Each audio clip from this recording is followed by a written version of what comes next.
here at City Hall today to talk about the Gloversville Revitalization and Improvement Program, which is a small portion of money, and it's $600,000 out of the DRI. It was part of the grant, the DRI grant, for a $600,000 fund for grants to small projects and small businesses. The DRI required, a large project to be directly funded by the DRI, but there are a lot of small businesses that, their projects were not big enough to fit into the DRI grant, and so this $600,000 is for those smaller businesses, and they can apply for grants for a number of different things for improvement of their business within the DRI zone. So Jen, tell us, what can be applied for? What improvements can a business owner apply for in this GRIP fund? Certainly. Well, as you indicated, it has to be within that DRI zone. So we do have a map if anybody's confused about whether they're in it or not. First of all, we're having a meeting May 16th, and we encourage people to come and learn more about it. But I can also work with the property owners, the small businesses. Are you in this DRI zone? That's the first eligibility mark. Mm-hmm. And that's your main corridors, basically. And then it is part of the $10 million DRI grant. So any project already in there will not get a second bite at the apple, so to speak. So they're not included. It cannot go for municipally owned property or religious organizations, and no vacant lots. So that sounds all negative, doesn't it? So let's get to the positive. So it's basically projects anywhere from $5,000 to $100,000. And one thing I'd really like to point out is we'd love for you to make an appointment with CRG, the Center for Regional Growth, and we can go over what the eligibility is for these projects. If you can come up with a budget and what you're looking at. No construction, hard construction. I'm looking at Nick, who always corrects me on some of these things. All right, we're looking at maybe like awnings and signs, facade work. That was all eligible. No parking lots, things of that nature. Now, one thing is there's a buy-in, so to speak, or an equity part of it. So for simple math, if you have a project for $100,000, you want to improve your facade or the inside of your business, and it comes out to $100,000. That's what your project is. Automatically, you're going to be giving $25,000 of your own equity into it, and then you can come to ask for a $75,000 grant. So you would come to CRG, you would talk about your project, your budget. We would go over the application, and then once everything is formal and finalized, it goes to a local committee to discuss, and they would award up to, again, using that example, $75,000. Please know this is a reimbursement. So you would go forward with your project, and when it's done, we submit all the appropriate paperwork to the state, then you get reimbursed. Now, Jen, you mentioned that no hard construction. How about interior renovations? If someone needed to put in a new heating system, if someone had to put in something on the interior, or even cosmetic improvements to the interior to create a business, is that acceptable? So let me get out the official list. So that way I have everything correct. And everything is online. And again, if you call City Hall or you call CRG, we can also go over what's eligible and what's not. So eligible projects, let's go positive here. Building renovations for commercial and mixed-use spaces. That's facades, storefront renovations, interior fit-out, HVAC, mechanical, electrical, and plumbing. Energy system upgrades, permanently affixed signage and awnings. So again, permanent. Upper story residential improvements, permanent commercial machinery and equipment, and improvements to support adjusted business practices, which is a fancy way of saying if I want to put in a pickup window or have outdoor seatings. So that's what's eligible. So not eligible. And again, a lot of these guidelines come from the state, and we must adhere to them as part of the grant program.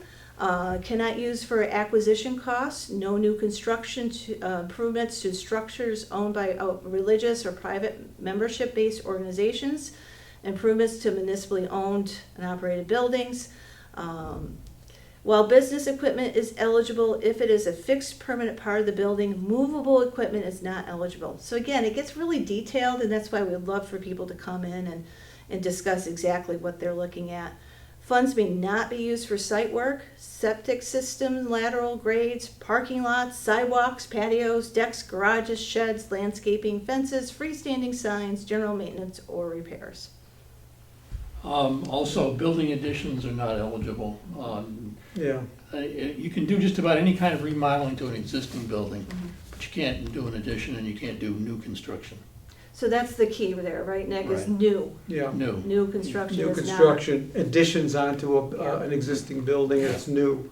And all the work has to be done according to historic guidelines. And every project will have to be reviewed by the State Historic Preservation Office. So Nick, he tells us all the hoops you gotta jump through.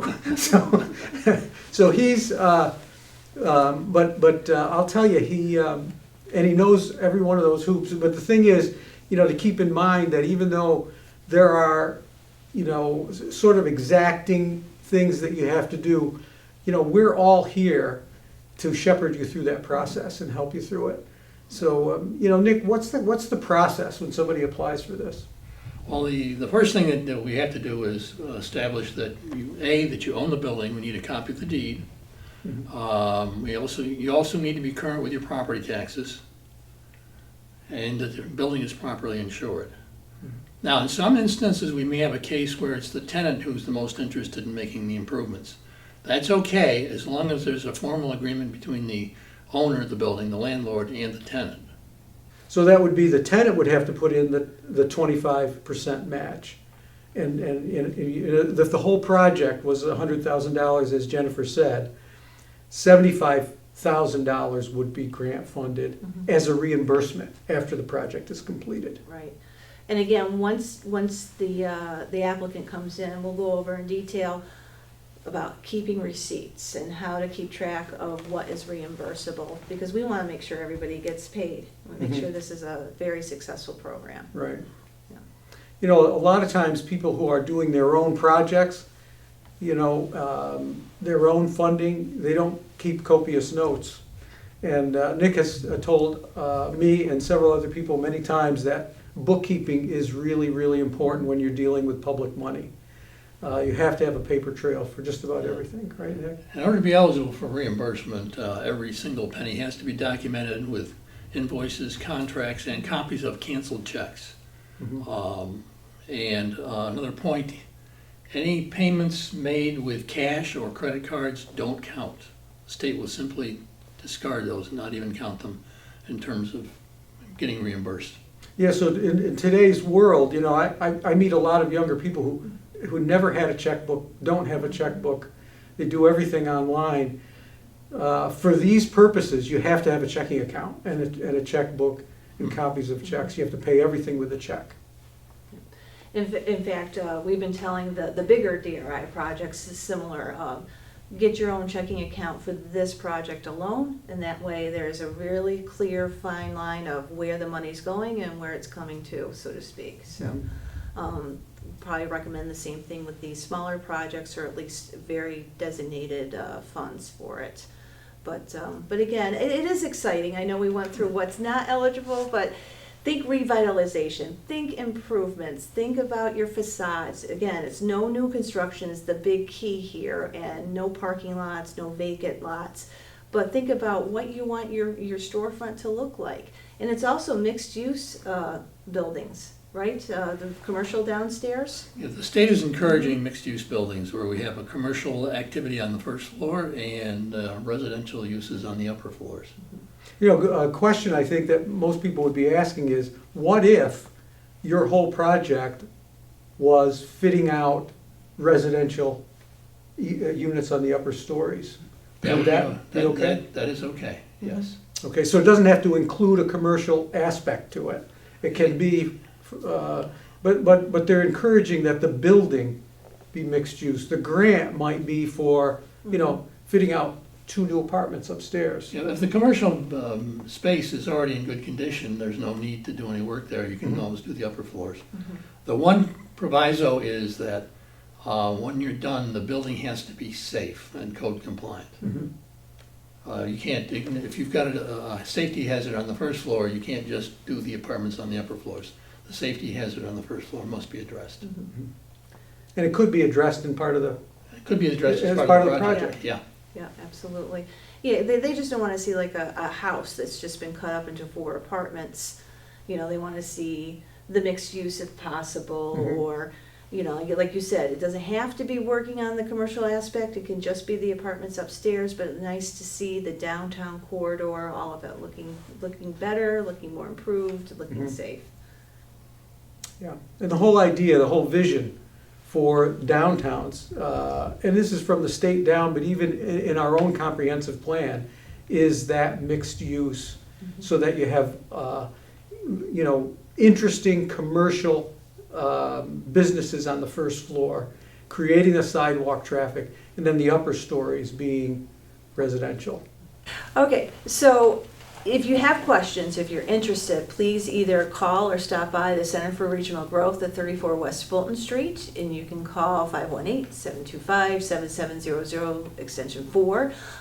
We'd like to really try to make an appointment rather than just a swing by, so we can really go through these things. But also, if you can't make it during the workday on May 16th, I believe that's a Tuesday at City Hall at 6:30, we will have an informational meeting for anyone interested. Again, you're in the DRI zone. If you're not, you can come and listen, but that's the big key, is you have to live in this zone. And we'll go through the application process and what's eligible, what's not eligible. Brochures on these programs are at the city website, the City of Gloversville. I believe it's cityofgloversville.com/grip. Downtowngloversville.org also has this information, and we've been trying to do some social media as well. So, you know, if you are confused, just reach out and we'll try and work through the questions. So, you know, first up, you know, on May 16th, in the evening of May 16th, 6:30 at City Hall, it'll be an open discussion, right, Jen? I mean, Yeah. people will be able to ask questions there and all of that. Public is invited. And you're gonna be reaching out also to individual property, just every property owner in the district is gonna be. That's correct. Right. Yes, so if I don't see you on the 16th and I don't see you on the streets, I'm gonna be sending some mail as well. Mhm. Trying to really get this out there. Because again, the idea is to help improve Gloversville. This is one of our 12 transformative projects, and while we don't have an official ribbon cutting or a shovel in the ground, this is the first one out of the gate, Yeah, and it we'd is. love to see this be successful. Yeah, the whole DRI included 12 private projects, different private projects, all big projects, and 4 public projects, city projects. And this is one of the 12 projects that was granted, is the GRIP Fund for small businesses. So, thank you.